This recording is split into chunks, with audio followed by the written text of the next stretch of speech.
Liz Webster's here now, the founder of Save British Farming. Liz, a very good morning to you. Good morning, Mike.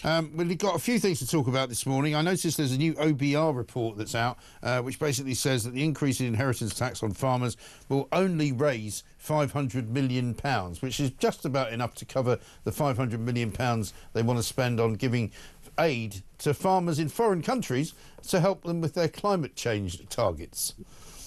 Yeah. By 2029, actually, it's £500 million by 2029. So it's an absolute joke. Yeah. And the government are just looking increasingly isolated with their aggressive anti-farming policies. And the country are, rightly so, joining the dots and understanding that surprise, surprise, we need farmers. And you can't just force them out of business like this. It's really thought out, isn't it? I mean, it's hard to believe that it's so ill thought out. It is, especially given that before they came into government, they were promising so much to farmers. And then they came out with this, which I can only say is a full frontal assault. And whilst it looks as though it's only on farmers, it's actually on all of us, because if you eat, you are in agriculture. Right.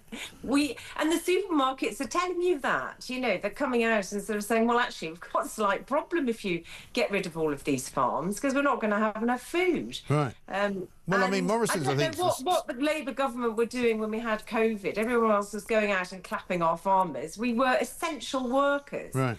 And now, they're coming at us as they say, oh, we don't need food anymore. And we know the aggression that Russia is showing across Europe. Yeah. It's a massive threat to us all. And we do need to go back to the basics that we learned after the last war.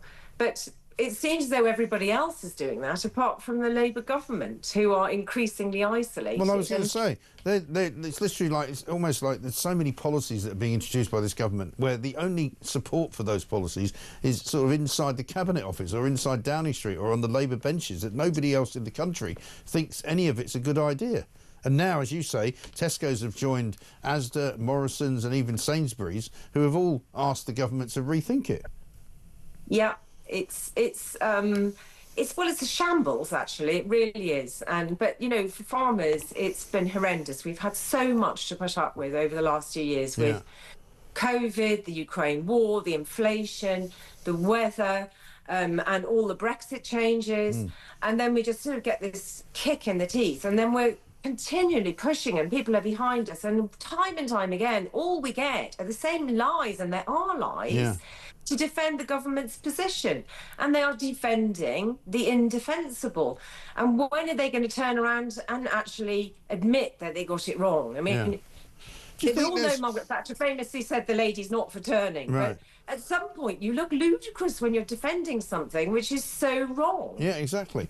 Do you wonder, as I do, that this is being driven partially by kind of ideology within the Labour movement, where many of them are actually vegans? They don't think that you should be using farm animals for food. They don't think you should be, eating dairy. They don't think you should be eating eggs or cheese or anything like that. Because I know there's a fair few of them in the cabinet. I mean, I know it's a bit of a stretch, but I wonder sometimes whether they just don't care about farms.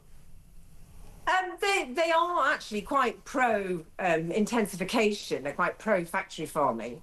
And if a lot of farms collapse, the truth is that you'll get more factory farms, and you'll get more environmental degradation, more animal abuse, and also it's not so healthy to grow food in such intensive ways. Right. So I don't know what is driving it, apart from I think that the sort of wanting to get back for the miners' strikes, perhaps, is one thing. That's even more insane, though, isn't it?